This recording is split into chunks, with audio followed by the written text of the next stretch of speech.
This video contains violent and disturbing imagery, discussion of racist violence, sexual assault, and other heavy topics. Furthermore, it is full of spoilers. Citations in the upper right corner correspond to my bibliography. Link in the description. You've probably seen a prison on TV.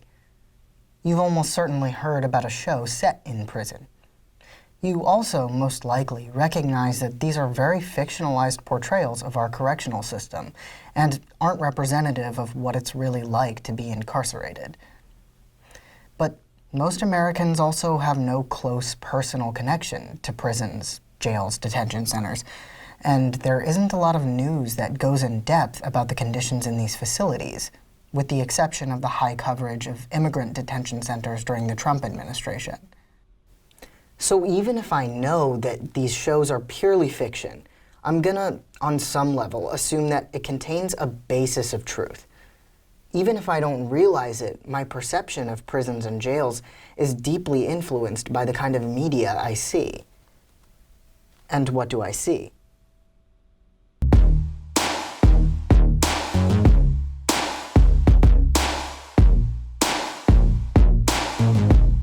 Prison movies have been around almost since the beginning of film itself. Since the silent era, convicts in prisons have been the source of laughs and drama alike. But the first television program to take place in a prison was probably Porridge, which premiered in April of 1973 on BBC One. Now, this is a show from the UK, which isn't the focus of this video, but this classic dry-humored sitcom, along with a British TV drama about a women's prison called Within These Walls, these are important landmarks. US networks would follow suit not too long after with ABC's own adaptation of Porridge, On the Rocks, which premiered in 1975. In 1975, there were 240,593 recorded inmates serving time in US prisons. This does not include local jails. There are not many fictional television shows set in prison at all, but that just makes the ones that do exist more influential. When these first prison shows started, the 70s, corresponds to the moment in American history when the seeds of mass incarceration were sown. In the 1970s, there was a shift in political rhetoric, which would soon influence penal policy and set off a domino effect for the ages. Politicians, mostly conservative, began to frame crime as a constant and increasing threat, which needed to be dealt with in harsher ways. With this context in mind, we can see the development of prisons in the media, including TV, and how those media depictions have a complex relationship with public opinion. Though I can't empirically quantify or qualify how media influences policy, logically speaking, the way that people think is obviously influenced by media. So what did early primetime TV depictions teach the public about prisons and prisoners? Honestly, not much. The main problem here is that there's only one example of an American TV show set in prison per decade, from the 70s through the 2000s, up until the 2010s, when suddenly there were a bunch more. Consequently, we have another long period of silence in prison TV, after some non-starters and failed pilots, until we get to Oz, a gritty HBO program which premiered in 1997. By this time, we've arrived at the Clinton era. Although people thought Clinton might be a break from the conservatism of the administrations before him, Clinton's get-tough proposals for more police, more prisons, enhanced punishment, and greater use of the death penalty are virtually indistinguishable from those of his conservative Republican predecessors. In June of '97, the year Oz premiered, the prison population had skyrocketed to over 1.2 million. If you include jails, you get close to 1.7 million. So what is this rarity of a show set inside the secret world of prison, Oz, telling us about prisons and how crime and punishment should be handled? Well, mostly it tells us that prisoners, especially in max facilities, are irredeemable people with no chance of being reintegrated into society. They're cruel, deviant, hyper-violent. Shows like Oz, by virtue of their setting, pretty much have to humanize prisoners at least a little bit. At least Oz brings prisons and prisoners to the attention of the viewer, causing them to think about the people society's decided to throw away. In fact, it could be said that in some ways it seems like Oz is trying to offer a critique of the criminal justice system using complex and human characters. But does it succeed in this endeavor? No. Let's start with the pilot. Right from the beginning, Oz trades in racial and gender stereotypes and fails to significantly challenge perceptions about what kind of people are in prison, why they are there, or what should be done with them. Our entry point to the first episode is this. As often happens in these stories, we follow a person for their first day in prison. It's the upper middle class, white, bespectacled lawyer, Tobias Beecher. After drunk driving and killing a little girl, the naive Beecher is thrown into the predatory jungle that is Oswald Penitentiary.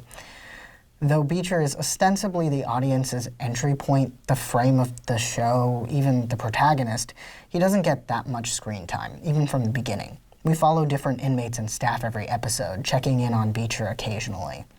The pattern of extreme violence for which Oz is notorious is established right away. When the new arrival, Alvarez, is immediately attacked in the receiving area. And it continues to get right into these sensational images. Oz's representation of homosexuality is pretty bad. The gay inmates are all depicted as predatory and scary and weird, like queerness itself is a contagious disease.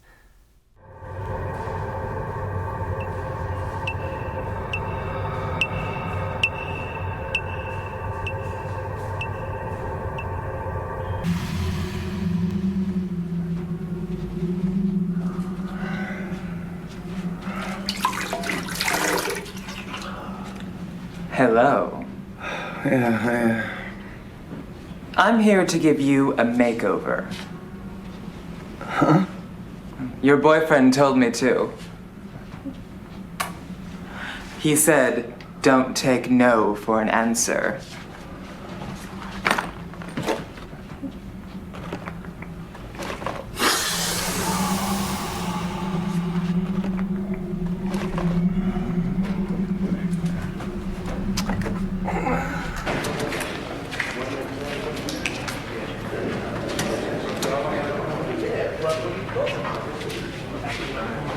My God. You're even prettier than I thought you'd be.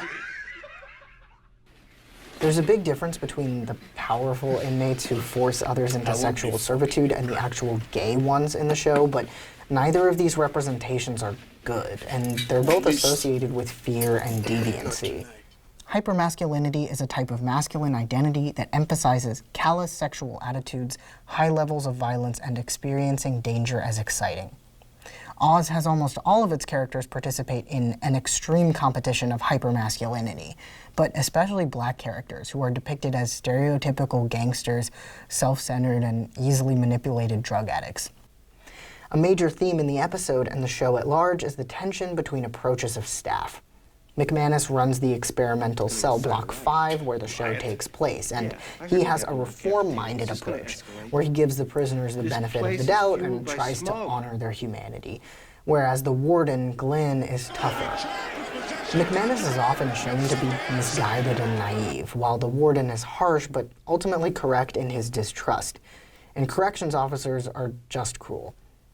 Making Glenn black also helps to avoid the negative associations that one might otherwise make. He's not a racist tyrant, just straight-laced, no BS. Let's see him try to move that shit sitting in our cells 24/7. Yeah, so I get it. Your big idea is punish everybody, guilty or not, right? I sure as hell don't hear you coming up with anything better. Is Oz telling us that we should find a middle ground between the naive, bleeding heart liberal and the cold-hearted conservative? But here's the thing, both liberal and conservative solutions to the many, many problems with our prisons aren't good enough. Because putting more people in prisons is never good enough. In the words of Dr. Angela Davis, prisons do not disappear social problems. They disappear human beings. Homelessness, unemployment, drug addiction, mental illness, and illiteracy are only a few of the problems that disappear from public view when the human beings contending with them are relegated to cages. Something especially tricky about Oz is that even though it's an HBO drama, people often praise it as realistic and take for granted what they see on Oz as truth. Creator Tom Fontana himself claims that his writing is a realistic representation and that he was casting a light on a dark place. On the other hand, Huseman calculated that in Oz, 3 out of 4 deaths was a murder. The most likely cause of death in real prison, suicide, disease, and old age, together only account for 8% of Oz deaths. All in all, I give Oz a 2 out of 10 for evil prison gang torture porn, failed attempts at promoting reform, and casting light on a dark place. Though inmates run wild in Oz, in real prison, people are severely punished and sanctioned. The use of inhumane solitary confinement is rampant. In one study, Vera partnered with 8 state prison systems and 2 local jail systems to analyze their use of restrictive housing. They found that solitary was most frequently used as a response to nonviolent behaviors. It is also used for the protection of vulnerable prisoners, including LGBT and mentally ill prisoners. 314,000 people incarcerated in state and federal prisons in 2011 to 2012 experienced restrictive housing over a 12-month period. It's not uncommon for prisoners to be put in solitary for weeks, months, even years, even though the UN classifies solitary over 15 days as torture. Look, the truth is, prisons don't significantly reduce or mitigate crime. They don't rehabilitate, heal either victim or perpetrator, nor do they help people become productive members of society. According to Pratt, the notion that mass incarceration is the most effective way to control crime appears to be a matter of unquestioned faith among American policymakers. As intuitive as this assumption is, it is inconsistent with the empirical evidence. Our next primetime prison is Fox River, the facility from Prison Break. Prison Break premiered on Fox in 2005. By the end of that year, the prison population reached 1,439,125, over 2 million if you count local jails. I'm not going to talk long about this one because it's less of a prison drama and more of a heist-like thriller, but it still reinforces these unquestioned misconceptions people have about prison, even if people know it's fictional and fantastical. Again, we have an upper middle class, white intellectual type as our protagonist.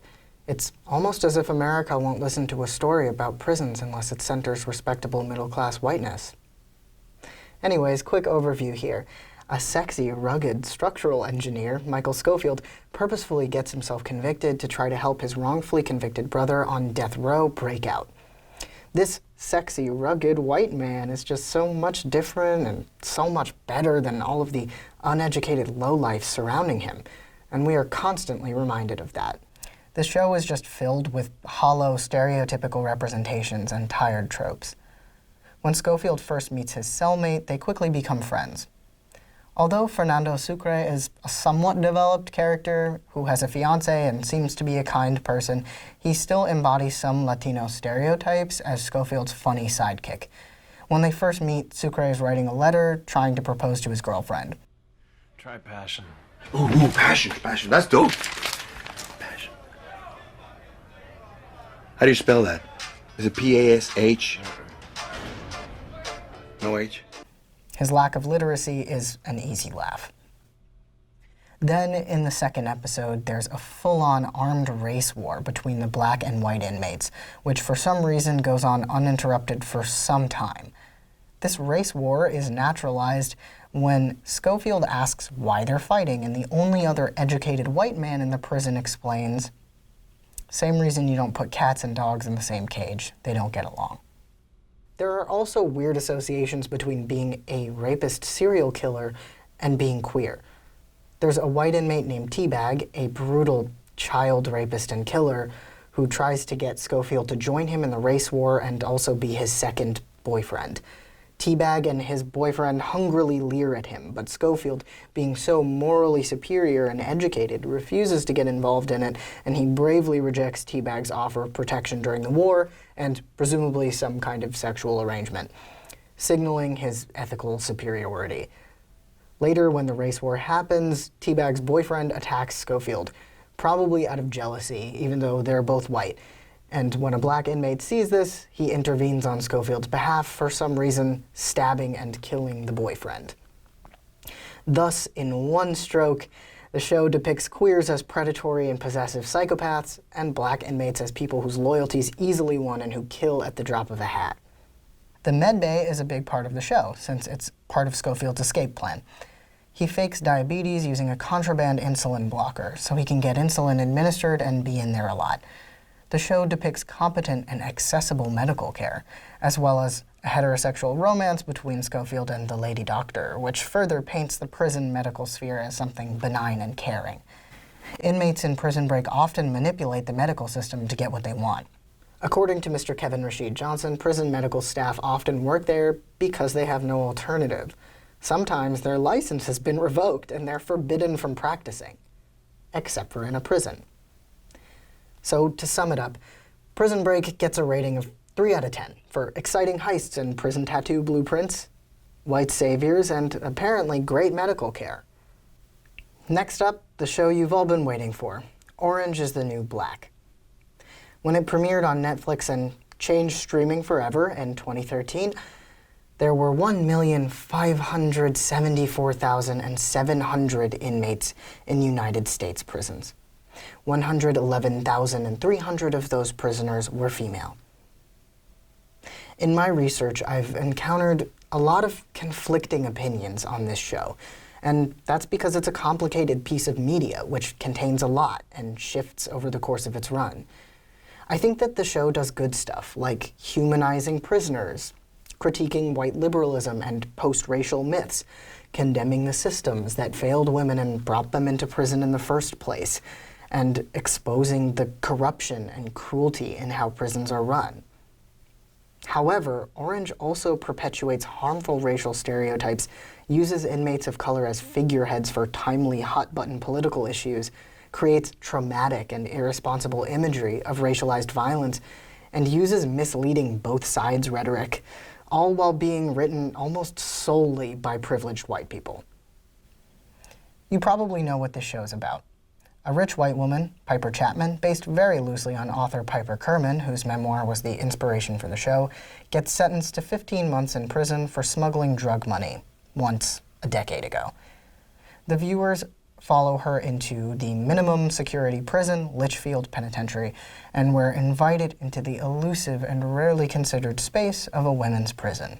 Now, Piper's an interesting character. She's the entry point for a largely middle-class, largely white target demographic. People, including creator Genji Kohan herself, are very aware of this character's utility, provide an initial point of identification, a fresh perspective on prison, which isn't so fresh considering previous media using this formula, and get privileged white people to start caring about prison. Piper's even been described as a Trojan horse, or a cheeky Trojan drug mule of a protagonist, since, as the seasons progress, she gets less screen time. I came across 2 articles that present somewhat conflicting positions about the extent to which the show promotes a post-racial and individualistic view of the prison system. Enck and Morrissey argue that while Piper's ignorance is shown as benign and viewers are often expected to identify with her, she's also used as a way to critique white liberalism and explain how privilege works. Even from the pilot, we see Piper's life experiences starkly contrasted with those of most of the other women in Litchfield. Then it got scary, and I ran away, and I became the nice blonde lady that I was supposed to be. No visiting today. Hi, I'm here to surrender. Oh, okay then. Did he look surprised to you when I said that I was here to surrender? Didn't he look surprised? Like, what the hell is she doing here? I didn't notice. He looked surprised to me. The viewer knows Piper's just being anxious and privileged here. We know not everything revolves around her. So it's nice to always have. And a toothbrush. They don't give you one. Thank you. Thank you so much. Thank you for everything. Oh, no, it's no problem. We look out for our own. Our own? Don't get all PC on me. It's tribal, not racist. I'll see you around. Despite her supposed moral high ground, Piper still accepts the gift. Later in the cafeteria and throughout the series, Piper's attempts to just ignore race are futile, and we're led to laugh at her ignorant blunders. In Enk and Morrissey's words, ongoing attention to Piper's status as a financially privileged white woman, and comedic framings of her efforts to maintain colorblind diplomacy challenge new racism and the colorblind consciousness of viewers, such that the show becomes funny because viewers are invited to get the joke that race cannot simply be ignored. In many instances, I believe this is true, but a lot of this effect is also weakened by the show's use of racial stereotypes, and it's dependent on how the viewer reads Piper. Belcher interprets some of what I would say are moments that criticize Piper as promoting her worldview. Belcher writes, Piper's middle-class discomfort with the prison's racial segregation signals that she's appalled by its racism and thus morally superior to the women who surround her and acknowledge racial difference. I would say that the show actually makes her look silly and wrong, not morally superior in most of these instances, but I guess it's up for interpretation. Anecdotally speaking, I've heard more people than not who find Piper absolutely insufferable and wouldn't mind at all if she just disappeared from the narrative. But I don't know how she's generally read, and regardless, the show still centers her perspective for at least the first 2 seasons. Belcher also says that the show blames individual choices rather than systems of oppression for how people end up in prison. For instance, in episode 6 of the first season, Piper tells her visiting mother, I am in here because I am no different from anybody else in here. I made bad choices. I committed a crime. And being in here is no one's fault but my own. Although this is honestly true in Piper's case, the fact that she makes this equivocation might tell the viewer that incarceration is always as simple as making bad choices, committing a crime, and taking sole responsibility for that. However, Orange does show us other cases. When Tasty ends up back in prison soon after her release, it's definitely not no one's fault but her own. The fees I gotta pay back. I ain't got no place to stay. I was sleeping on the floor of my second cousin's apartment like a dog. And she still got 6 people in 2 rooms. One of the bitches stole my check. I got lice. Everyone I know is poor, in jail, or gone. Overall, Orange affords the inmates developed character arcs and backstories. This kind of deeply human representation of prisoners is unheard of in popular culture, where prison is usually a throwaway joke or a stakes-raising threat. One thing that's attracted such a fan base for the show is its representation of queer characters. The question is, how is queerness represented to audiences and who's the target audience? At times, it seems like the show's using woman-on-woman sex for the pleasure of a male viewer. It seems to cycle in and out of the male gaze. On the other hand, the show is a rarity in that it centers romantic relationships between women. These are the primary romantic plot threads. It depicts deep and developed relationships between women, a diversity of gender expression, and unapologetic queer sexuality. It was highly praised for depicting a trans woman character with depth and human likability, showing also the hardship she faces for being transgender in prison. Overall, I think the show did a lot to educate non-queer viewers without investing too much in the palatability of the characters to a straight audience, compared to other TV shows. But the show is also deeply flawed. It enforces stereotypes with racist caricatures, trivializes mental health, and tries to educate white viewers at the expense of viewers of color who are met with trauma porn and insensitivity. Despite the heaps of praise this show gets for its representation, simply putting lots of black and brown people on screen isn't inherently progressive. Frankly, I don't trust an all-white writer's room to write black and Latina characters, especially their dialogue, and that's exactly what Orange is behind the scenes, white. Looking at the IMDb credits and then looking up all the writers, you can see that the majority of episodes are written by an all or mostly white team. All the names highlighted in yellow are white. Notice how the writers of color have far fewer episodes. Most importantly, only 1 black writer worked on a total of 4 episodes, and 2 Latino writers each did only a couple out of 91. This information helps explain why Latina characters are often sexualized or portrayed as submissive baby mamas to drug-dealing husbands, and why the character Daya Diaz has a romantic relationship with a white guard named Bennett in the first few seasons. This relationship is meant to be sweet and something we're rooting for, even though legally and logically, prisoners cannot consent to sex with COs. Black characters are also stereotyped as loud, rowdy, entertaining, and aggressive. In fact, the very first impression we get of a black character on the show is when Tasty Jefferson interrupts Piper's shower at the beginning of the pilot. I'm done. I'm out. I'm totally out. Yeah, you got some nice titties. Oh, thank you. You got them TV titties. They stand up on their own, all perky and everything. Okay. Later in the series, Danielle Brooks is really able to shine as Tasty, playing the character with compassion, complexity, and sensitivity. But the writers still don't do right by this character. The death of beloved character Poussey, who they sacrificed to, I guess, teach people a lesson about police brutality, is also something that's gained wide criticism, especially in the way the death mirrors that of Eric Garner in 2014, and how the CO who does it is horrified by this accident, because, you know, really he's a nice guy or whatever. It's just really not a good moment, and surprise, it's written by white people. In the words of media journalist Ashley Ray Harris, who is a black woman, tragedy is a powerful tool. And the show did use it well from time to time, but the longer the show ran, the more it seemed as if the writers were more interested in the buzz suffering could create. But Orange is the New Black's viewers of color don't need these reminders, especially when they're deployed recklessly. When all's said and done, I give Orange is the New Black a 5.5 out of 10 for trying to show the prison industrial complex, even using that exact phrase, affording humanity and attention to women in prison, but also a very limited white upper-class perspective, racist stereotypes, just everything about Piper, and a terrible Russian accent. The most important thing to me is how people of the identities portrayed on these shows, especially incarcerated and formerly incarcerated people, feel about them. Here's some of the ways incarceration is ill-represented on TV, based on what I've learned from articles, interviews, a study where incarcerated women watch and discuss Orange is the New Black. You don't get nearly as many freedoms as the prisoners in Orange is the New Black or even Oz. Surveillance is constant. Brandy Mitzel, formerly in prison in Alabama, says that guards would even watch you in the shower.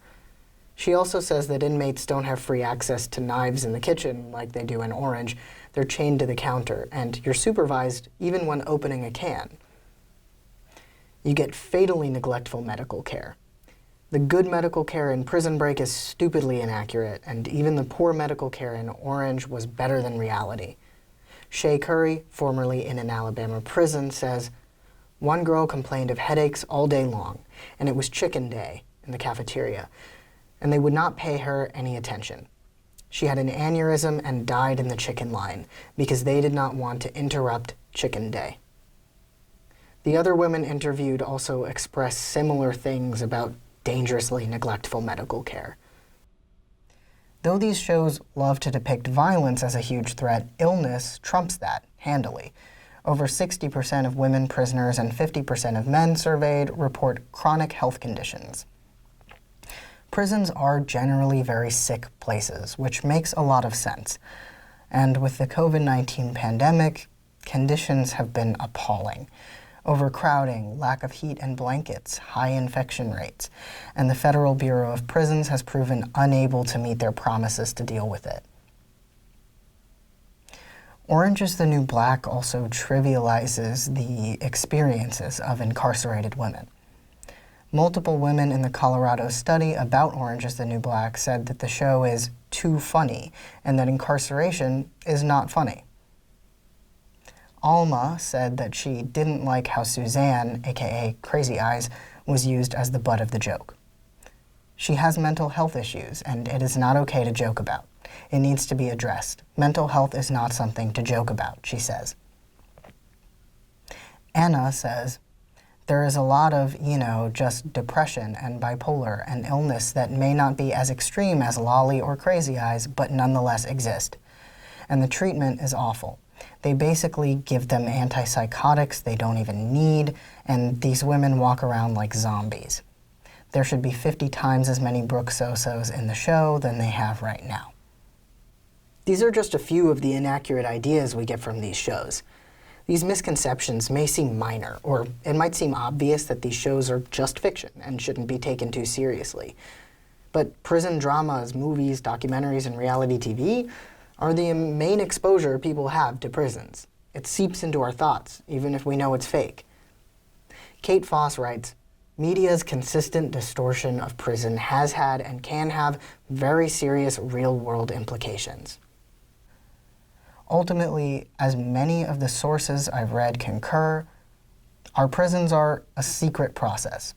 Despite the fact that so many are caught in the correctional system, it still manages to conceal a lot of what really goes on. Of course, media representations of prisons will be influential for people's perceptions of the system. I have attempted to prove in this video that the way TV dramas set in prisons depict prisoners makes people think that prisons are violent, scary, deviant places that we don't really need to think about, besides for our own entertainment. They enforce racial stereotypes and, at best, promote incomplete reformist politics that are not enough to transform our justice system. Is it inherently shitty to use these places of punishment for our entertainment and spectacle, especially when prisoners are some of the people who are least able to actually defend themselves or refute these depictions?